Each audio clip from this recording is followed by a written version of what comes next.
Welcome back to the Andrew Tate Show by GSMC Sports. In segment 1, Tate was talking about last night's game between the Dallas Mavericks and the Minnesota Timberwolves, who did not get swept. So game 4 went to them. As we get started in segment 2, I do want to remind you one more time that if you want to leave a comment or a question, you can go to GSMCPodcast.net, leave a tip or a donation that will ensure that we see your question. It will put it at the top of our list for us. That way we can engage with that question, and we're always happy to answer questions and read comments. Again, that link is gsmcpodcast.net.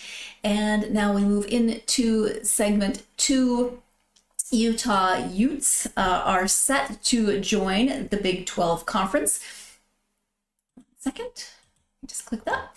They're set to join the Big 12 Conference officially in August, but speculation is already brewing about another potential conference shift. According to National Sports Writer Hall of Famer Dick Weiss, there's talk of Utah moving to the ACC despite their recent commitment to the Big 12. The motivation behind this possible move is the ACC's lucrative TV agreement with ESPN, which could offer better long-term value. In fiscal year 2023, the combined revenues for the Power 5 conferences reached $3.55 billion.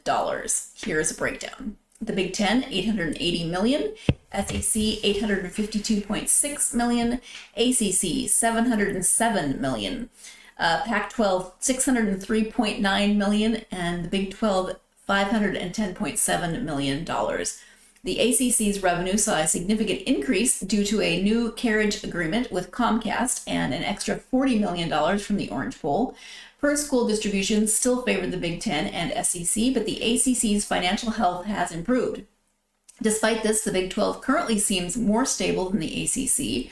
Rumors suggest that Florida State and Clemson, two of the ACC's biggest football brands, are looking to exit, which could devastate the conference. In contrast, the Big 12, under Commissioner Brett Yormark, has positioned itself as a strong contender among the power conferences. If Weiss's speculation is accurate and Utah moves to the ACC, it would join former Pac-12 members Cal and Stanford, who are also heading to the ACC, along with SMU from the AAC. This potential move raises questions about geographic and financial logic, as the Big 12's media rights deal with Fox and ESPN could surpass the ACC's in terms of financial resources. Ultimately, the drive for better media markets and financial stability fuels these conference realignments. While Utah's possible shift to the ACC may seem puzzling, the ever-evolving landscape of college athletics means anything is possible. That was alphabet soup. So many acronyms. But in the midst of all of those acronyms, Tate, what do you make of this potential switch? They're committed to the Big 12, but maybe now the ACC. What do you think? Okay, so this made me smile. It made me smile, and here's the reason why, Sarah. Another man's treasure is another man's trash is another man's treasure. Had it kind of switched around. That's okay. And what I mean by that is another man's trash. All you've been hearing about is Florida State, they want out of the ACC. Clemson, they want out of the ACC. North Carolina, not happy with the ACC. Where's Miami gonna go? Is NC State gonna stick with them? What about Duke? And where is Duke gonna go to the Big 12? And then you look around and the Utah Utes are like, yo, I am willing to go to the ACC. And when you think about it and you start thinking about these kind of things, and it reminds me of the guy that's like, you know what, I'm sick of this girl. I'm gonna let this girl go. And then that guy lets that girl go and finds out there's a line of dudes down the street willing to like, hey, can I take you out to dinner tonight? And he's looking around like, wait a minute, what are you doing? That's my girl. Well, not necessarily anymore. Well, this is kind of that situation. But Florida State and North Carolina and Clemson are looking at greener pastures and trying to figure out how to get there.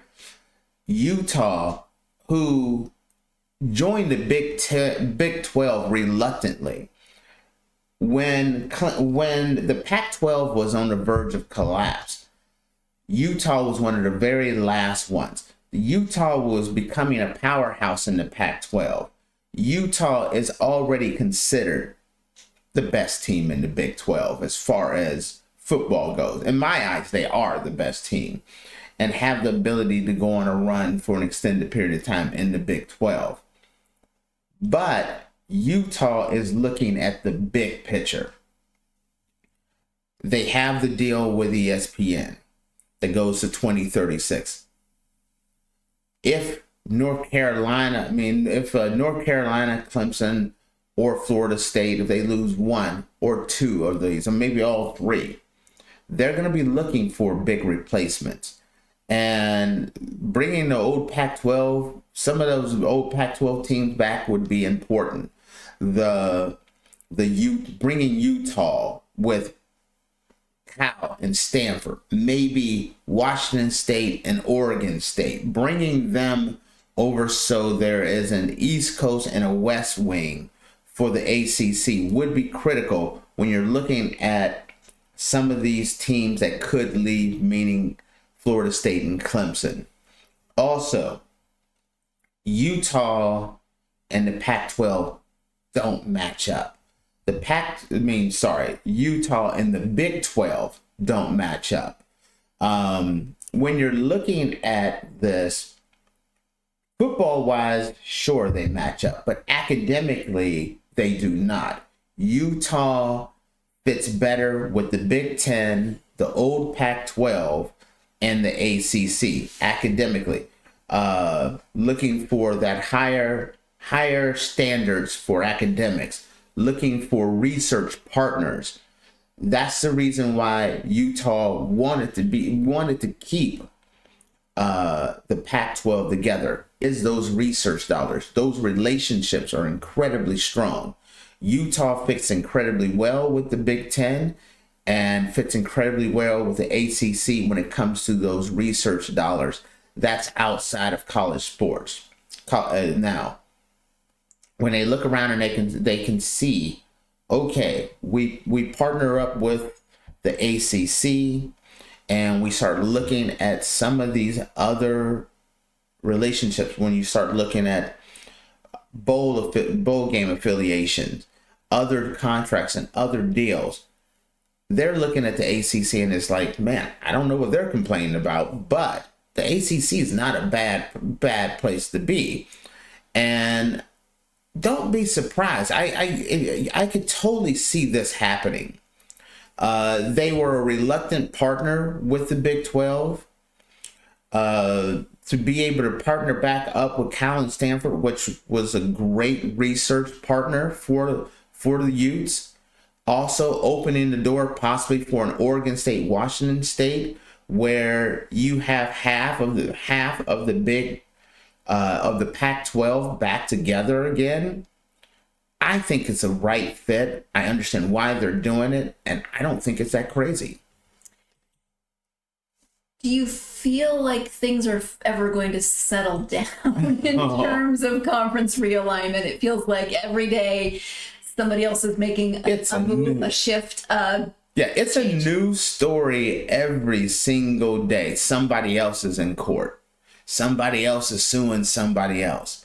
Hey, we joined this conference, but we didn't really want to join this conference. We got this scheduling alliance over here. Is Notre Dame going to join the Big Ten? What's going to happen with the SEC? Is the SEC going to take Clemson and Florida State? And is the Big Ten going to take North Carolina and Miami? These scenarios are popping up every single day. They're not going away. College football is in this massive transitional phase where they have to figure out name, image, and likeness. Are they going to pay players? The college football playoffs, how that's going to look going forward, because this whole college football playoff thing is not over. Are they going to stay with 12 teams? Are they going to go to 16 teams? That is a debate that is going on right now before they've even played the new playoff system. Same thing.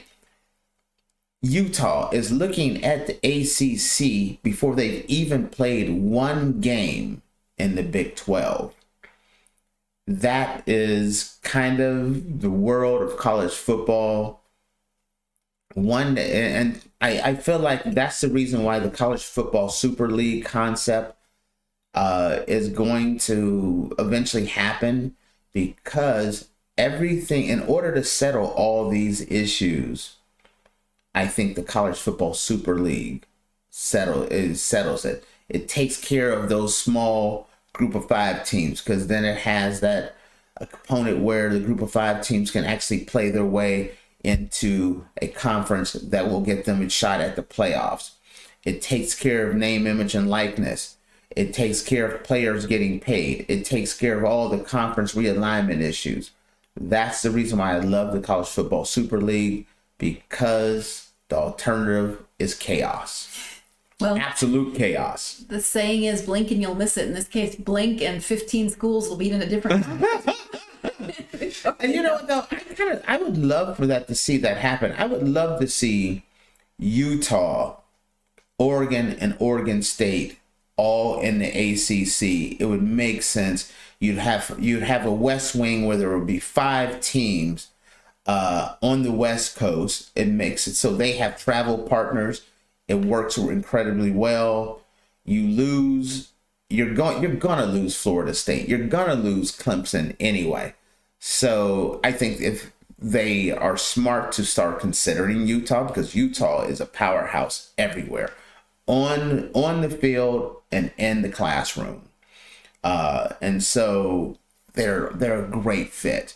So I think this would be a perfect move for the ACC. We will continue monitoring the situation. We will continue talking about the situation.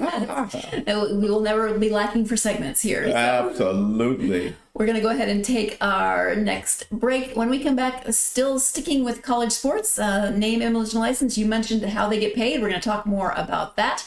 So you are tuned in to the Andrew Tate Show by GSMC Sports, and we will be right back.